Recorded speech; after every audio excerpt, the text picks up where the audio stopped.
9 de noviembre de 1999. Matamoros, Tamaulipas. Dos agentes federales de Estados Unidos, uno de la DEA y otro del FBI, cruzan la frontera acompañados de un informante.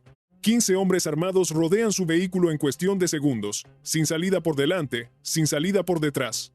Uno de los agentes lleva una pistola oculta junto al muslo y ya tomó una decisión en silencio. Si abren fuego, él dispara primero al hombre que da las órdenes. Ese hombre se llama Osiel Cárdenas Guillén. El standoff dura 20 minutos. Los agentes le advierten que matar a federales estadounidenses desatará una persecución que lo va a destruir. Cárdenas los deja ir, pero les dice algo antes de irse, que si regresan a su territorio, los mata. Lo que nadie en ese auto sabe todavía es que los hombres que apuntaban sus armas contra el gobierno de Estados Unidos habían sido entrenados años antes con dinero del propio gobierno de Estados Unidos. Antes de seguir, una cosa rápida: si llegaste a este video y todavía no estás suscrito al canal, hazlo ahora. Somos un canal nuevo e independiente que documenta estas historias sin filtros, sin patrocinadores, sin nadie que nos diga qué podemos o no podemos contar. Cada suscripción cuenta, cada una de verdad. Dale al botón y sigamos con esto. Esta es la historia de los Zetas, pero no es la historia que ya conoces. Ya hablamos en un expediente anterior de cómo el ejército mexicano los formó y de cómo esos hombres se convirtieron en el monstruo que después nadie pudo controlar. Esta vez la pregunta es otra, y es más incómoda. ¿Qué fue lo que realmente los mató? ¿Fue el Estado mexicano? ¿Fue el gobierno de Estados Unidos?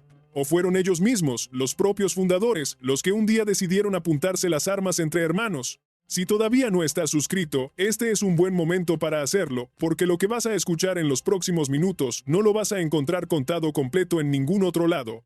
Imagina México a mediados de los años 90. El Cártel del Golfo domina el noreste del país, controla Tamaulipas, Nuevo León y buena parte de la frontera con Texas.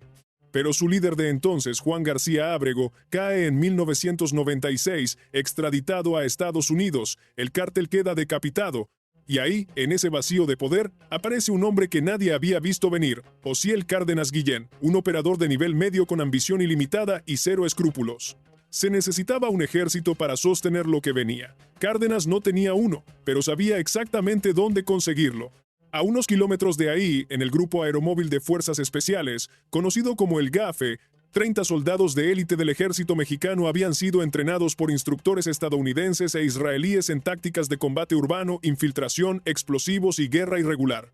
Eran lo mejor que tenía el Estado mexicano para combatir al narcotráfico, pero algo no encajaba. Ganaban una miseria comparado con lo que un cártel podía ofrecerles. Y en 1997, 30 de esos hombres desertaron. Su comandante se llamaba Arturo Guzmán de Sena, conocido en clave como Zeto 1. El nombre Zetas no nació de una leyenda, nació de un código de radio militar. Cárdenas los contrató como su brazo armado. Pero por lo tanto, lo que empezó como seguridad privada para un capo se transformó, en cuestión de meses, en algo que México nunca había visto. Un grupo de exmilitares profesionales operando con la disciplina del ejército y la ausencia total de límites del crimen organizado, no peleaban como pandilleros, peleaban como una unidad militar, y esa diferencia lo cambió todo. Aquí hay algo que pocos cuentan completo. Osiel Cárdenas no llegó a la cima del Cártel del Golfo por mérito ni por consenso, llegó porque mató a su propio mejor amigo. Salvador Gómez Herrera, conocido como El Chava, era en ese momento el jefe del cártel y la persona más cercana a Cárdenas. A mediados de 1999 se subieron juntos a un automóvil, los dos solos, para hablar de negocios. Solo uno de ellos bajó con vida. Cárdenas tomó el control absoluto esa misma tarde. Nadie dentro del cártel volvió a cuestionar sus órdenes después de eso. Si esta historia te está atrapando, este es el momento de suscribirte, porque lo que viene es todavía más oscuro: la transformación de un grupo de seguridad en la organización criminal más temida del continente y la traición que años después la destruyó desde adentro.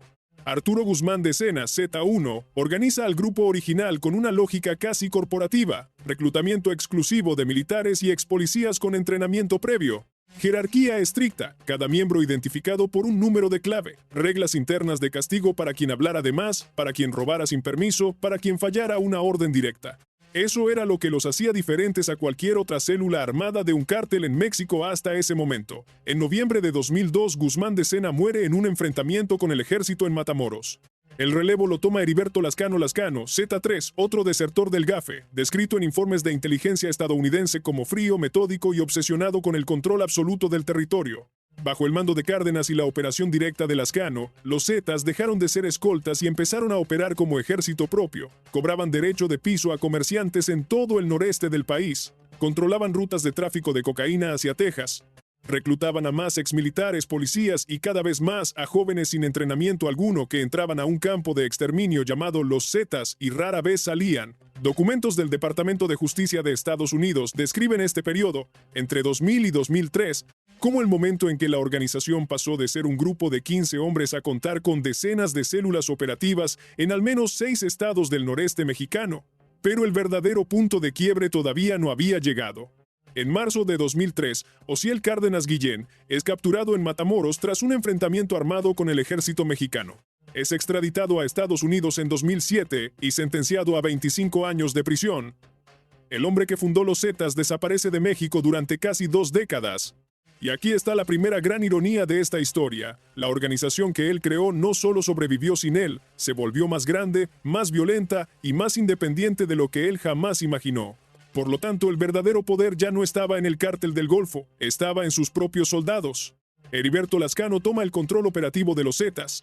Bajo su mando, la organización empieza a reclutar fuera de los círculos militares tradicionales. Crea lo que analistas de seguridad llamaron después los Zetas nuevos.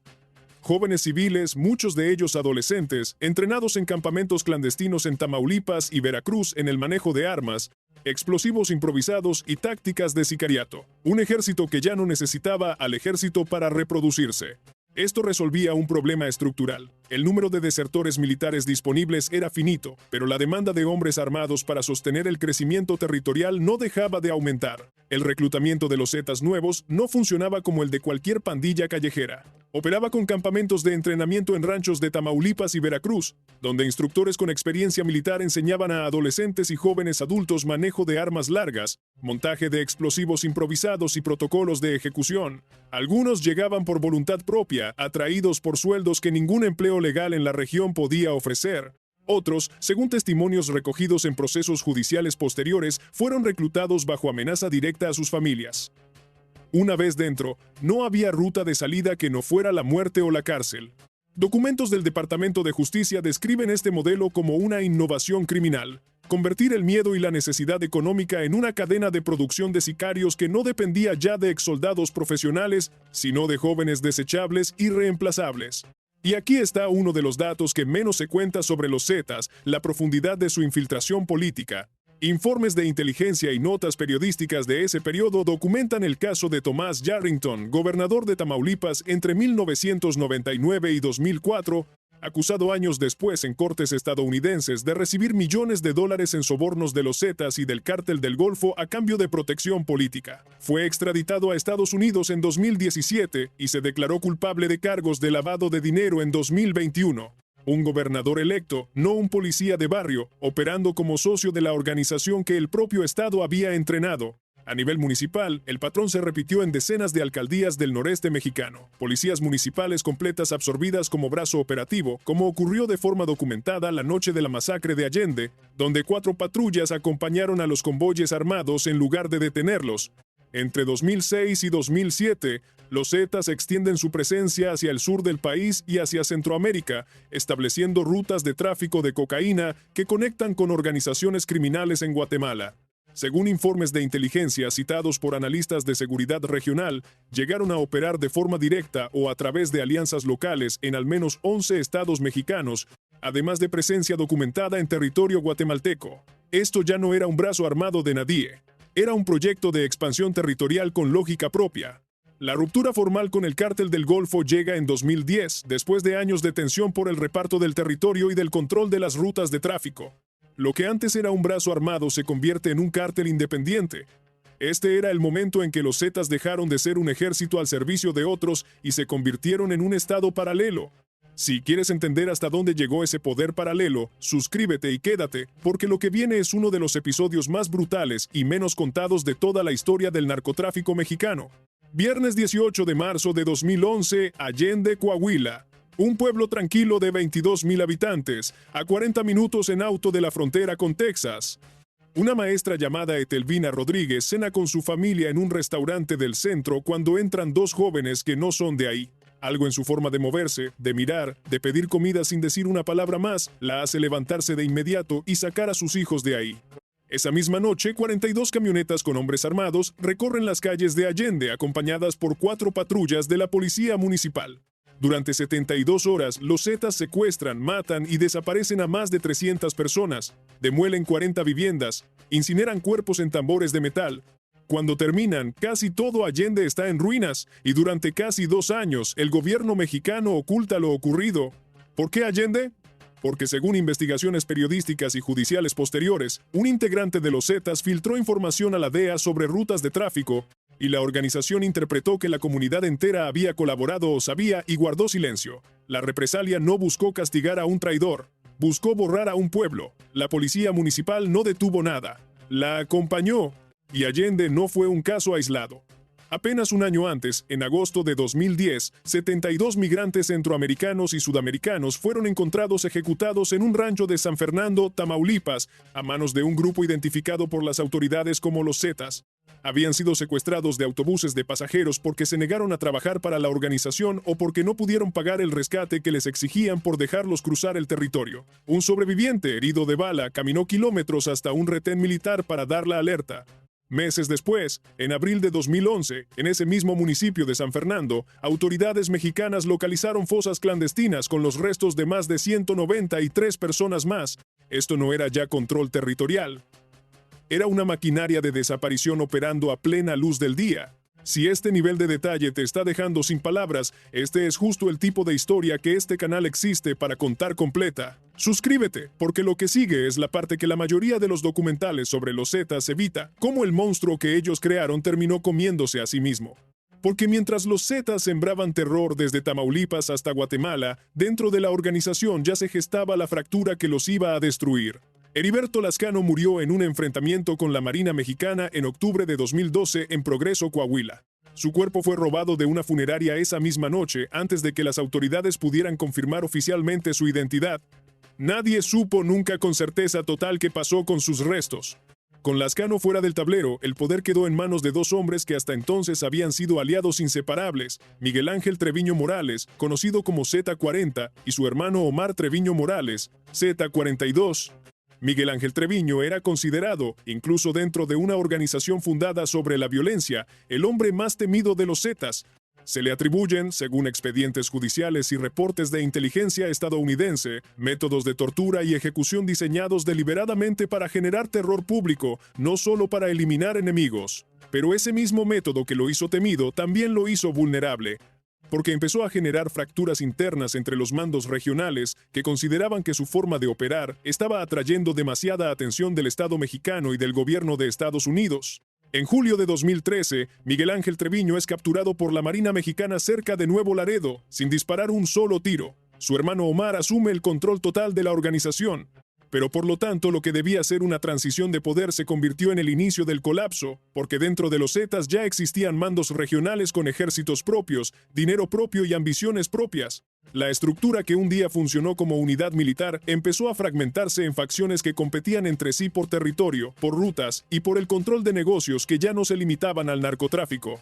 Porque aquí hay algo que pocos documentales explican con números reales. Los Zetas no se sostenían solo de cocaína. Según investigaciones periodísticas, llegaron a controlar el robo y la venta ilegal de carbón mineral en Coahuila, obteniendo de forma ilegal alrededor de 10,000 toneladas de carbón a la semana, un negocio paralelo que les generaba aproximadamente $25 millones al año. Extorsionaban a migrantes centroamericanos que cruzaban su territorio. Cobraban piso a empresas petroleras que operaban en la región. Traficaban armas con conexiones internacionales documentadas hasta Centroamérica.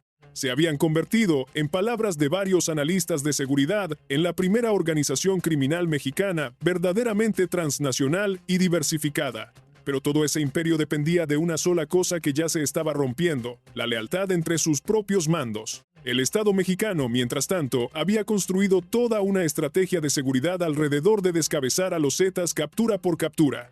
El Operativo Conjunto Nuevo León y operaciones coordinadas con la Marina y el Ejército lograron, entre 2012 y 2015, las capturas sucesivas de Lascano, los hermanos Treviño y decenas de mandos regionales. Pero cada captura, en lugar de debilitar a la organización por completo, abría un nuevo espacio de poder que varios mandos intentaban ocupar al mismo tiempo. Analistas de seguridad citados en reportes posteriores coinciden en algo incómodo. La estrategia de captura de líderes, exitosa en el papel, multiplicó el número de facciones armadas en el noreste mexicano en lugar de reducirlo, porque ningún sucesor logró sostener jamás el control unificado que tuvieron Cárdenas o Lascano en su momento. En febrero de 2015, Omar Treviño Morales es capturado en San Pedro Garza García, Nuevo León, en una operación que, según fuentes de inteligencia citadas en reportes posteriores, se benefició de información proporcionada por mandos zetas rivales que ya competían entre sí por el control de lo que quedaba de la organización. Es decir, a los zetas no los terminó de derribar el Estado mexicano actuando solo, los ayudaron a caer sus propios hermanos de armas. Antes de seguir con el desenlace, si esta historia te ha mantenido pegado a la pantalla hasta este punto, suscríbete y dale like, porque cada vez que lo haces, este canal puede seguir contando estas historias sin depender de nadie más que de su audiencia. Para entonces, la organización ya se había fragmentado en al menos dos facciones principales que se disputaban el territorio a balazos. El grupo conocido como Zetas Vieja Escuela, leal a la estructura original, y Cártel del Noreste, liderado por Juan Gerardo Treviño Chávez, alias El Huevo, sobrino de los hermanos Treviño, que reclamó para sí el control de Nuevo Laredo y buena parte de Tamaulipas. Lo que antes había sido una sola maquinaria de terror unificada se convirtió en grupos más pequeños peleándose entre ellos por los restos de un imperio que ellos mismos habían construido y que ellos mismos estaban destrozando. En 2022, Juan Gerardo Treviño Chávez fue detenido en Colombia y extraditado a Estados Unidos, donde se declaró culpable de cargos de narcotráfico. El último apellido Treviño, con mando visible, también terminó en una sala de audiencias estadounidense. Aquí es donde esta historia se vuelve más grande que cualquiera de sus protagonistas, porque la pregunta que de verdad importa no es si los Zetas fueron los más violentos, los más organizados o los más temidos de la historia del narcotráfico mexicano. La pregunta es qué dice de un país el hecho de que 30 soldados entrenados por el propio Estado, con dinero del propio Estado, hayan podido desertar, fundar la organización criminal más brutal de su historia, infiltrar policías municipales, militares, jueces y alcaldes, y desaparecer a 300 personas en un fin de semana sin que, hasta hoy, exista una sola condena firme por la masacre de Allende. 15 años después de aquella noche, el gobierno mexicano reconoció públicamente la masacre y prometió reparaciones.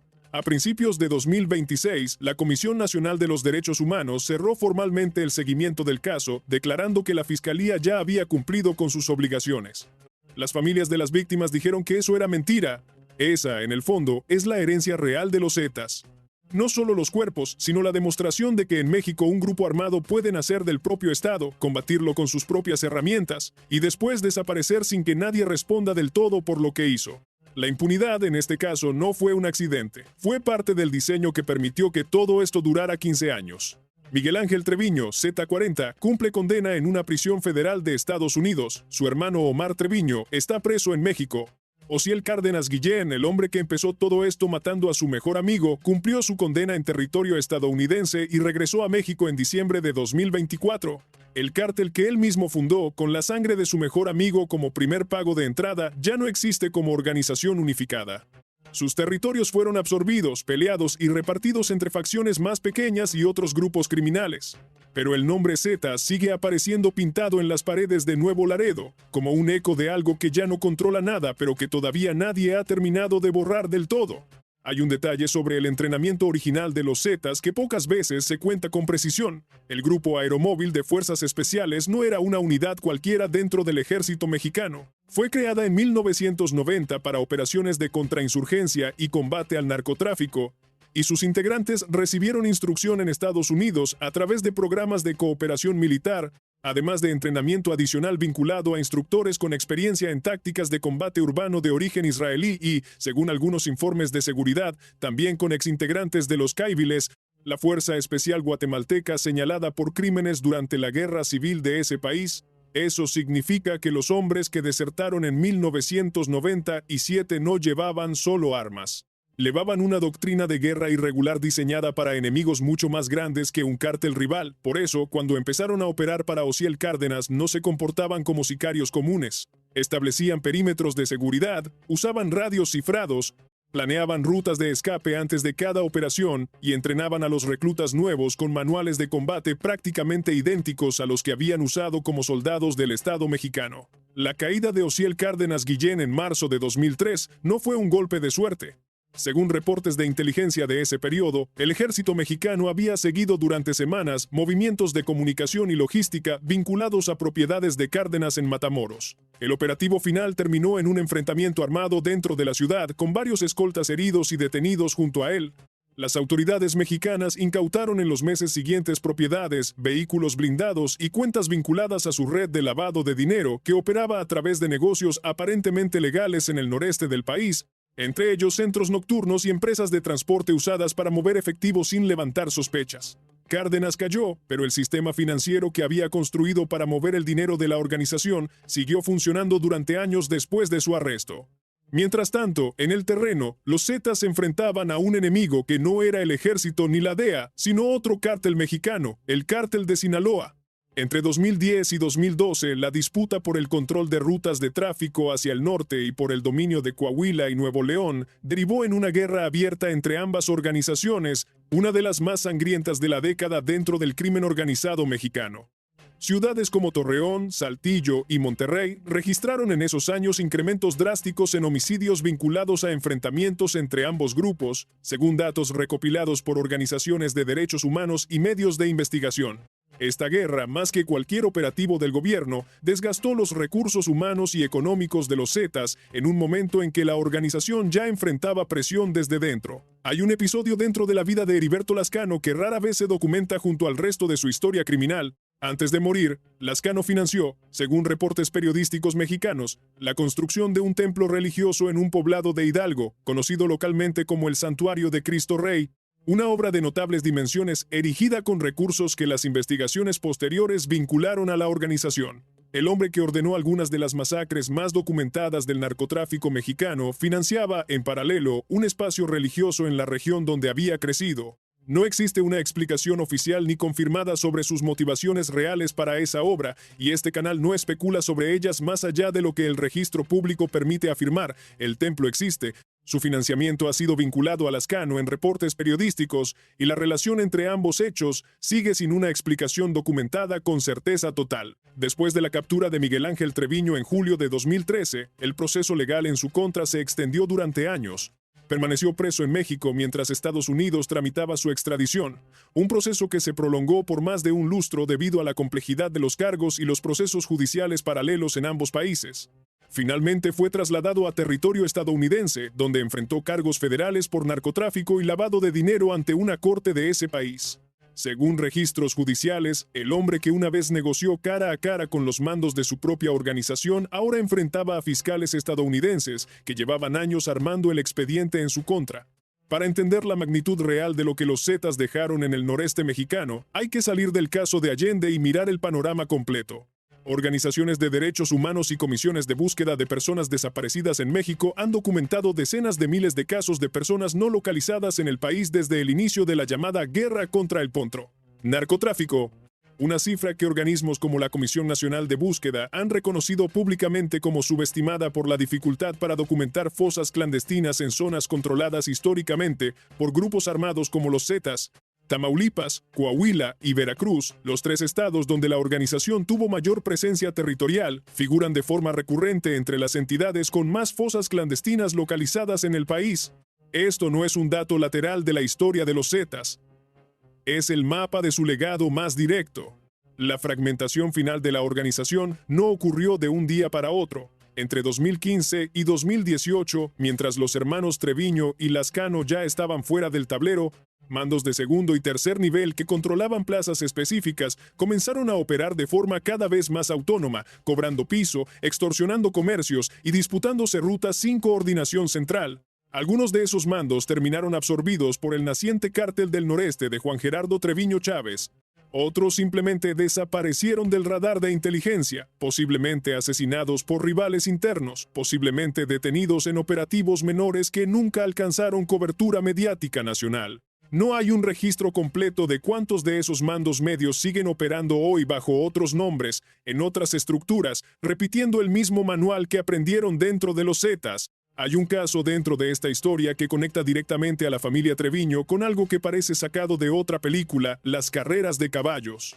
Entre 2010 y 2012, José Treviño Morales, hermano de Miguel Ángel y Omar Treviño, Construyó en Estados Unidos una operación de cría y competencia de caballos cuarto de milla bajo el nombre de Tremor Enterprises, presentándose públicamente como un exitoso empresario hípico en Texas y Nuevo México.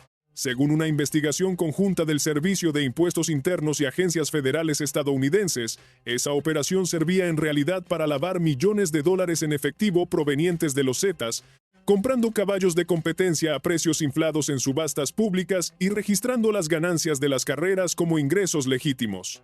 José Treviño, el hermano que nunca apareció en los reportes de violencia, era la pieza que convertía el dinero de la sangre en un negocio con trofeos y fotografías en revistas especializadas. Fue arrestado en 2012 y condenado en una corte federal estadounidense por lavado de dinero, en un caso que reveló con números exactos cómo operaba la maquinaria financiera de la organización fuera de México. Cientos de caballos comprados, decenas de millones de dólares movidos a través de subastas y premios, y una red de testaferros que durante años pasó completamente inadvertida para las autoridades hípicas estadounidenses. La muerte de Heriberto Lascano en octubre de 2012 tuvo, además del robo de su cuerpo, un capítulo posterior poco conocido. Meses después del enfrentamiento en Progreso, Coahuila, pruebas genéticas realizadas sobre restos y evidencia recuperada permitieron a las autoridades mexicanas confirmar oficialmente que el hombre abatido por la Marina era en efecto Lascano. Pero para entonces el cuerpo ya había sido sustraído de la funeraria por un grupo armado y nunca se recuperó. La confirmación oficial llegó cuando ya no había nada físico que enterrar ni que exhibir como prueba pública, lo que durante años alimentó versiones no verificadas sobre su supuesta supervivencia, versiones que este canal no puede confirmar ni reproducir como hecho, porque la evidencia genética oficial sí estableció su muerte. Otro elemento que distinguió a los Zetas de organizaciones criminales anteriores fue su relación con los medios y con Internet. A diferencia de cárteles previos que evitaban la exposición pública, los Zetas usaron de forma activa la intimidación mediática, mensajes dejados junto a cuerpos, comunicados dirigidos a periodistas, en varios casos documentados por organizaciones de libertad de prensa, ataques directos contra reporteros y blogueros que cubrían sus actividades en estados como Tamaulipas y Veracruz, periodistas y administradores de sitios independientes que documentaban la violencia del narcotráfico en la región fueron asesinados durante este periodo, en casos que organizaciones como el Comité para la Protección de los Periodistas documentaron como parte de un patrón de violencia contra la prensa en el noreste mexicano. Eso convirtió a regiones enteras del país en zonas de silencio informativo, donde lo que sucedía realmente tardaba años en salir a la luz, si es que alguna vez salía. El propio caso de Allende es un ejemplo de ese silencio institucional. Durante casi 2 años, autoridades estatales y federales mexicanas no reconocieron públicamente la magnitud de lo ocurrido aquella noche de marzo de 2011. Fue gracias al trabajo de periodistas de investigación, organizaciones de derechos humanos y, más adelante, reportes de medios estadounidenses con acceso a documentos judiciales del caso contra los Zetas en cortes de Estados Unidos, que el tamaño real de la masacre empezó a documentarse con cifras más precisas. Familiares de víctimas formaron colectivos de búsqueda que, hasta el día de hoy, continúan exigiendo información sobre el paradero de sus seres queridos. Algunos de esos colectivos llevan más de una década buscando respuestas que el Estado mexicano todavía no les ha dado completas. Conviene detenerse también en lo que pasó con el dinero después de la fragmentación. Cuando una organización del tamaño de los Zetas se rompe en facciones más pequeñas, el dinero no desaparece, simplemente cambia de manos. Investigaciones financieras posteriores documentaron que parte de las rutas de lavado de dinero originalmente construidas por la organización a través de negocios de transporte, entretenimiento y bienes raíces en el noreste mexicano y en algunas ciudades de Texas, continuaron operando bajo el control de nuevos grupos que heredaron tanto el territorio como la infraestructura financiera. El sistema que Osiel Cárdenas y sus sucesores construyeron sobrevivió a cada uno de los hombres que lo dirigieron. Para entender por qué el Cártel del Golfo necesitaba un grupo armado de ese calibre, hay que retroceder un poco más en el tiempo. Juan García Ábrego heredó la organización de su tío, Juan Nepomuceno Guerra, un contrabandista de la época de la Ley Seca que durante décadas mantuvo relaciones de protección con autoridades locales en Tamaulipas a cambio de operar sin sobresaltos. García Ábrego convirtió ese negocio familiar, limitado y discreto, en una operación de tráfico de cocaína a gran escala hacia Estados Unidos durante los años 80 y principios de los 90, llegando a figurar en 1995 en la lista de los 10 fugitivos más buscados del FBI, la primera vez que un capo mexicano alcanzaba ese nivel de prioridad para las autoridades estadounidenses. Su captura y extradición en 1996 dejó un imperio de tráfico de drogas sin nadie capaz de sostenerlo con la misma red de contactos políticos. Ese vacío, y no una guerra externa, fue la puerta por la que entró Osiel Cárdenas. El grupo original de desertores del GAFE no estaba compuesto solo por Arturo Guzmán de Sena. Informes de inteligencia estadounidense y mexicana identificaron, en los años posteriores a la fundación, a varios mandos clave dentro de esa primera generación: Heriberto Lascano como Z3, Miguel Ángel Treviño, que se integró un poco después como Z40, y otros operadores como Jesús Enrique Rejón Aguilar, conocido como Z7, capturado en 2011, y Efraín Teodoro Torres, alias Z14, muerto en un enfrentamiento en 2007 en Guatemala, lo que confirmó por primera vez de forma pública la expansión de la organización fuera de territorio mexicano. Cada una de esas claves representaba no solo a un hombre, sino a una célula completa con territorio, armas y lealtades propias, y eso explica por qué, años después, la fragmentación fue tan rápida. La semilla de la división ya estaba en la propia estructura original. La guerra contra el cártel de Sinaloa entre 2010 y 2012 dejó cifras que organizaciones de derechos humanos y centros de investigación sobre violencia en México documentaron con precisión creciente conforme avanzaban los años de conflicto. Solo en el estado de Coahuila, gran parte de los municipios fronterizos con Texas registraron en ese periodo tasas de homicidio varias veces superiores a las que tenían antes de 2010, según datos oficiales recopilados por instituciones académicas mexicanas dedicadas al estudio de la violencia. Pueblos enteros en la llamada comarca lagunera y en la zona carbonífera de Coahuila vivieron, según testimonios recogidos por periodistas de investigación, semanas donde los negocios cerraban antes del atardecer y el transporte público dejaba de circular después de cierta hora, porque la presencia de convoyes armados volvía a las calles impredecibles. Esa guerra, menos conocida internacionalmente que la guerra entre el cártel de Sinaloa y el cártel de Juárez, fue uno de los factores que más debilitó a los Zetas desde adentro, porque obligó a la organización a gastar recursos humanos y económicos en un frente externo, mientras la presión del Estado mexicano seguía creciendo por otro lado. Y aquí vale la pena detenerse un momento en algo que rara vez se dice con esta claridad en otros documentales sobre el tema.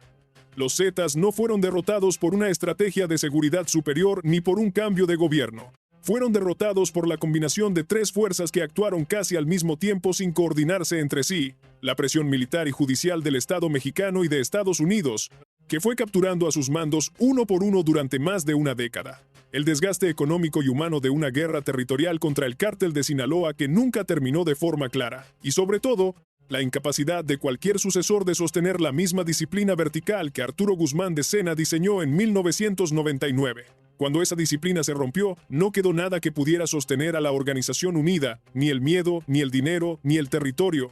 Hoy, los nombres que quedan de los Zetas aparecen sobre todo en expedientes judiciales cerrados o en proceso en cortes de Estados Unidos y México, y en informes de seguridad que los mencionan ya como un capítulo histórico más que como una amenaza activa unificada.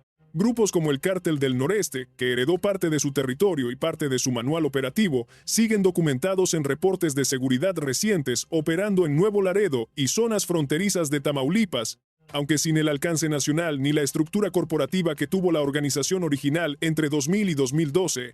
La marca Z se convirtió, con el tiempo, en una referencia histórica más que en una estructura de mando real. Queda una última pregunta que vale la pena dejar sobre la mesa antes de cerrar este expediente, porque conecta directamente con lo que vamos a contar la próxima vez. Si un grupo de 30 soldados pudo desertar del ejército mexicano, fundar la organización criminal más violenta de su época y operar durante más de una década, infiltrando gobernadores, alcaldes y policías municipales completas, ¿qué tan distinto es realmente el sistema que permitió eso al sistema que hoy permite que el dinero del narcotráfico siga moviéndose, en otras formas, a través de negocios legales, cuentas bancarias y operadores financieros que nadie identifica hasta que ya es demasiado tarde? Los Zetas demostraron que la violencia, llevada a su extremo, puede sostener un imperio durante años.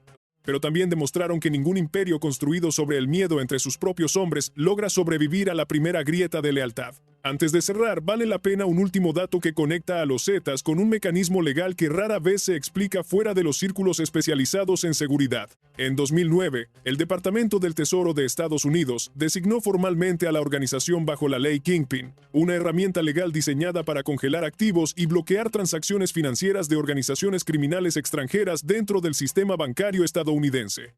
Esa designación, más burocrática que cinematográfica, fue en realidad uno de los golpes más duros contra la red financiera de la organización, porque obligó a bancos, casas de cambio y empresas estadounidenses a reportar y bloquear cualquier operación vinculada a personas y compañías señaladas complicando exactamente el tipo de lavado de dinero que José Treviño había logrado sostener durante años a través de las carreras de caballos. La guerra contra los Zetas no se ganó solo a balazos en el noreste mexicano.